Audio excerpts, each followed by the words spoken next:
வணக்கம். இன்னைக்கு நாம ஒரு செம்ம இன்ட்ரெஸ்டிங்கான கிரிக்கெட் மேட்ச் பத்தி ஆழமா அலச போறோம். வெங்கடேஸ்வர காலேஜ் கிரவுண்ட்ல நடந்த மேட்ச் இது. கார்னட் சிசிக்கும் ஏஎச்எஸ் ரெக்ரியேஷன் கிளப்புக்கும் நடுவுல. இதுல என்ன ஒரு விஷயம்னா, வானிலை கொஞ்சம் விளையாடிடுச்சு, மழையால ஓவர்ஸ குறைச்சாங்க. ஆமா, அது ஆட்டத்தோட போக்கே கொஞ்சம் மாத்தும் பாருங்க. நிச்சயமா. டாஸ் ஜெயிச்ச கார்னட் சிசி முதல்ல பவுலிங் போடலான்னு முடிவு பண்ணாங்க. இது ரொம்ப முக்கியமான முடிவு. ஆமா, அந்த முடிவு எப்படி ஆட்டத்தை பாதிச்சதுன்னு பார்க்கலாம். கண்டிப்பா. இந்த மேட்சோட ஹைலைட்ஸ் சூப்பரா பெர்ஃபார்ம் பண்ணவங்க, டர்னிங் பாயிண்ட்ஸ், சில இன்ட்ரெஸ்டிங் ஸ்டாட்ஸ் எல்லாத்தையும் பத்தி பேசலாம். வாங்க ஆரம்பிக்கலாம். சரி, முதல்ல ஃபர்ஸ்ட் இன்னிங்ஸ் போவோம். AHS batting. பிரதீபன் எஸ்சியும் ஸ்ரீஹரியும் ஓப்பனிங் இறங்குனாங்க. ஆரம்பமே அதிரடியா இருந்துச்சு இல்லையா? குறிப்பா பிரதீபன் பவர் பிளேவை, அதாவது முதல் 6 ஓவரை நல்லா பயன்படுத்திக்கிட்டாரு. ஆமா, 32 ரன்ஸ் அடிச்சாரு அந்த பீரியட்ல. பந்து நாலா பக்கமும் போச்சு. செம்ம ஸ்டார்ட் அது ஏஹெச்எஸ்க்கு. ஓவர்ஸ் குறைஞ்ச மேட்ச்ல இந்த மாதிரி ஒரு ஸ்டார்ட் ரொம்ப முக்கியம். அப்பதான் ஒரு நல்ல ஸ்கோர் வைக்க முடியும். பிரதீபன் அது சரியா செஞ்சாரு. ஆனா அதே சமயம் முதல் விக்கெட் விழுந்துருச்சு. ஸ்ரீஹரி புவனன் பவுலிங்ல கேட்ச் கொடுத்துட்டாரு. அது கார்னட் சிசிக்கு ஒரு பிரேக் த்ரூ. அப்புறம் அக்ஷலா வந்தாரு. ஆமா, அக்ஷயும் பிரதீபனும் சேர்ந்து ஒரு சின்ன பார்ட்னர்ஷிப் போட்டாங்க. ஆனா அதுவும் ரொம்ப நேரம் நீடிக்கல. சுரேஷ் பாபு பவுலிங்ல அக்ஷய் அவுட். கரெக்ட். அதுக்கப்புறம் தான் அனுபவ சுழற்பந்து வீச்சாளர் மிதுன் ஆர் வந்தாரு. அவர் வந்ததுமே ஒரு வித்தியாசம் தெரிஞ்சது. எக்ஸ்பீரியன்ஸ் காட்டுச்சு. வந்த உடனே பாலாஜியோட விக்கெட். ஸ்கோர் அப்போ 83-3. பிரஷர் ஏறுது ஏச்சஸ்க்கு. ஆமா, இங்கதான் மேட்சோட ஒரு முக்கியமான டேர்னிங் பாயிண்ட். நல்லா ஆடிட்டு இருந்த பிரதீபன் அவரும் மிதுன் பவுலிங்ல அவுட்டு. பொய்யாமொழி ஒரு அருமையான கேட்ச் எடுத்தாரு.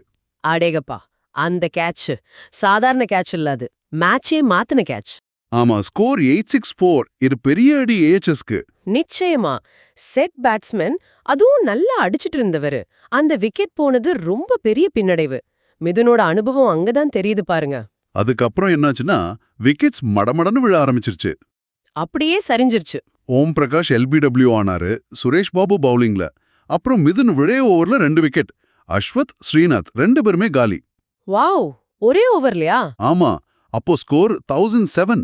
என்ன ஒரு சரிவை பாருங்க. மிதுன் அன்னைக்கு வேற லெவல்ல பவுல் பண்ணாரு. மிடில் ஆர்டர் கொலாப்ஸ் இது. ரன் ரேட் அப்படியே குறைஞ்சிரும். நீங்க சொன்ன மாதிரி மிதுனோட அந்த ஓவர் தான் கேம் சேஞ்சர். ஆனா அதுக்கப்புறமும் கொஞ்சம் போராடினாங்க பிரான்சிஸ் ரோஹின்ஸும் சதீஷ்குமாரும். ஆமா, ஒரு 26 ரன் பார்ட்னர்ஷிப் வந்துச்சு. அது கொஞ்சம் ஸ்கோரை உயர்த்த ஹெல்ப் பண்ணுச்சு. இருந்தும் கார்னட் பவுலர்ஸ் கடைசி வரைக்கும் டைட்டா போட்டாங்க, விடவே இல்ல. கடைசில ஏஹெச் ரெக்ரியேஷன் கிளப் 27.3 ஓவர்ல 143 ரன்க்கு ஆல் அவுட். ஆக 144 ரன் டார்கெட். கார்னெட் பவுலிங் ரொம்ப சூப்பரா இருந்தது. Mithun 4 wicket, Suresh Babu 3 wicket, Diwakar 2, Boopalan 1. ஆமா, இதுல பூபாலனை பத்தி சொல்லணும். 1 விக்கெட் தான் எடுத்தாரு. ஆனா 5 ஓவர் போட்டு வெறும் 14 ரன்னு தான் கொடுத்தாரு. எக்கனாமி 2.8. ரொம்ப சிக்கனாமா போட்டிருக்காரு. அது மட்டும் இல்ல, 2 முக்கியமான கேட்சும் பிடிச்சாரு. இந்த மாதிரி ஆல்ரவுண்ட் பங்களிப்பு ரொம்ப முக்கியம். ஆக 144 ரன். இந்த கிரவுண்ட்ல கொஞ்சம் மேகமூட்டமா இருக்கிறப்போ இது சேஸ் பண்ண முடியுமா? கொஞ்சம் சவாலா இருக்குமா? பாப்போம். வாங்க செகண்ட் இன்னிங்ஸ் போலாம். கார்னட் சிசி பேட்டிங். டார்கெட் 144. என்ன ஆரம்பம் அது! அர்ஜுனும் விவேக்கும் ஓப்பனிங் இறங்குனதுல இருந்தே அடி அடின்னு அடிச்சாங்க. Power hitting show. நீங்க பாத்துருக்கணும். வெறும் 8 ஓவர்ல ஸ்கோர் 100 தாண்டிடுச்சு. நம்ப முடியுதா? அடேங்கப்பா, ரன் ரேட் 12க்கு மேலையா? இது T20 மாதிரி போயிருக்கு. ஆமா, ஏஹெச்எஸ் பவுலர்ஸ் கேங்னா பண்றதுன்னே தெரியல. முதல் இன்னிங்ஸோட ஸ்டார்ட்டுக்கும் இதுக்கும் எவ்வளோ வித்தியாசம் பாருங்க. கார்னட் சிசி ரொம்ப பாசிட்டிவா ஆரம்பிச்சாங்க. அந்த அப்ரோச் எதிரணிக்கு பயங்கர பிரஷரை கொடுத்துருக்கோம். குறிப்பா விவேக் என்ன ஆட்டம் ஆடினாரு. வெறும் 40 பந்துல 99 ரன். செஞ்சுரி 1 ரன்ல மிஸ் பண்ணிட்டாரு. ஐயோ! ஆமா, ஆனா அந்த இன்னிங்ஸ் வேற லெவல். எல்லா பக்கமும் பவுண்டரி, சிக்ஸர் தான். தனியாலாம் மேட்ச முடிக்கிற மாதிரி ஆடினாரு. ஒரு சேசிங்ல இந்த மாதிரி ஒரு டாமினன்ஸ் பாக்குறது அபூர்வம். பவுலர்ஸால அவரை கண்ட்ரோல் பண்ணவே முடியல. அவர் அப்படி அடிச்சிட்டு இருந்தப்போ இன்னொரு எண்ட்ல அர்ஜுன் ரொம்ப அமைதியா நின்னாரு. 10 ரன் தான் எடுத்திருந்தாரு விவேக் அவுட் ஆகும்போது. அப்ப ஸ்கோர் 110. அதுலயே விவேக்கோட ஆதிக்கத்தை காட்டுது. அர்ஜுன் சரியா சப்போர்ட் பண்ணிருக்காரு. ஆனா அங்கதான் அந்த ட்விஸ்ட். 99 ரன்ல இருக்கும்போது ரன் அவுட். அட கடவுளே, 99ல ரன் அவுட்டா? ஆமா, பார்ட்னரோட சின்ன குழப்பம். ஸ்ரீஹரி டைரக்ட் ஹிட் அடிச்சாரு, அவ்வளவுதான். விவேக் 99ல வெளியே. மைதானமே சைலண்ட் ஆயிடுச்சு. எவ்ளோ கஷ்டமா இருந்திருக்கும் அவருக்கு. கிரிக்கெட்ல 99ல அவுட் ஆகுற மாதிரி ஒரு ஏமாற்றம் இல்லைங்க. அது செஞ்சுரிய விட அதிகமா பேசப்படும் சில சமயம். ஒரு மாதிரி மனச கஷ்டப்படுத்தும். ஆமா. அதுக்கப்புறம் ராஜன் வந்தாரு, விக்கெட் கீப்பர் பேட்ஸ்மேன். ம்.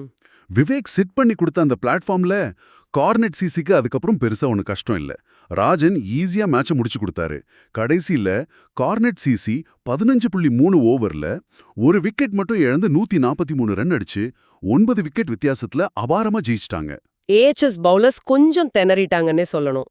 மணிராஜ் மட்டும் நல்லா போட்டாரு. 4 ஓவர்ல 10 ரன். ஆமா, அவர் மட்டும் எக்கனாமிக்கலா இருந்தாரு. மத்தவங்க பிரதீப், நாராயண பிரசாத் எல்லாரும் நிறைய ரன்ஸ் கொடுத்துட்டாங்க. ஒருத்தர் மட்டும் நல்லா போட்டா பத்தாது இல்லையா? யூனிட்டா செயல்பட தவறிட்டாங்க. அதுவும் தோல்விக்கு ஒரு காரணம். இதுல ஒரு எக்ஸ்ட்ரா தகவல். சித்தார்த் இந்த மேட்ச்ல ஆடல, அவருக்கு பதிலா கோபால் ஆடினார் கார்னெட் டீம்ல. ஓ அப்படியா? சரி சரி. மொத்தத்துல பார்த்தா இது கார்னெட் சிசியோட கம்ப்ளீட் டாமினேஷன், ஆல்ரவுண்ட் பர்ஃபார்மன்ஸ். ஆக இந்த மேட்ச்ல நிறைய சுவாரஸ்யமான விஷயங்கள் நடந்தது. இன்னிங்ஸ்ல பிரதீப்போட அதிரடி, அப்புறம் மிதுனோட சூப்பர் பவுலிங், அடுத்து விவேக்கோட அந்த மின்னல் வேக 99. ஐயோ, அந்த 99ல அவுட் ஆனது கடைசியா கார்னெட் ஈஸியா ஜெயிச்சதுன்னு. ஆமா, கார்னெட் சிசி ரொம்ப தெளிவா பிளான் பண்ணி ஆடினாங்க. டாஸ் ஜெயிச்ச பவுலிங் எடுத்தது கரெக்ட்னு நிரூபிச்சாங்க. பவுலிங்ல கண்ட்ரோலா போட்டு விக்கெட்ஸ் எடுத்தாங்க. சேசிங்ல எந்த பிரஷரும் எடுத்துக்காம அடிச்சு ஜெயிச்சாங்க. ஏஎச்எஸ் பக்கம் பார்த்தா பிரதீபன் விக்கெட்டுக்கு அப்புறம் பார்ட்னர்ஷிப் வரல. மிடில் ஆர்டர் கொஞ்சம் சொதப்பிருச்சு. பவுலிங்ல ஆரம்பத்திலே ரன்ஸ் போனதால அவங்களால மேட்ச்குள்ள வர முடியல. சரி, இந்த அலசலோட கடைசியில உங்ககிட்ட ஒரு கேள்வி. விவேக் மாதிரி ஒரு தனியாளோட பயங்கரமான ஆட்டம் மட்டுமே ஒரு மேட்சோட ரிசல்ட்டை முடிவு பண்ண முடியுமா? டீமோட மட்ட பங்களிப்பு இல்லாம இது நடக்குமா? இது ஒரு நல்ல கேள்வி. இல்லைன்னா ஒரு வீரர் 99ல அவுட் ஆகிறது அவர் செஞ்சுரி அடிக்கிறத விட அதிக நாள் ஞாபகத்துல நிக்குமா? இத பத்தி நீங்க என்ன நினைக்கிறீங்க? யோசிச்சு பாருங்க. அடுத்த அலசல்ல சந்திக்கலாம். நன்றி. நன்றி.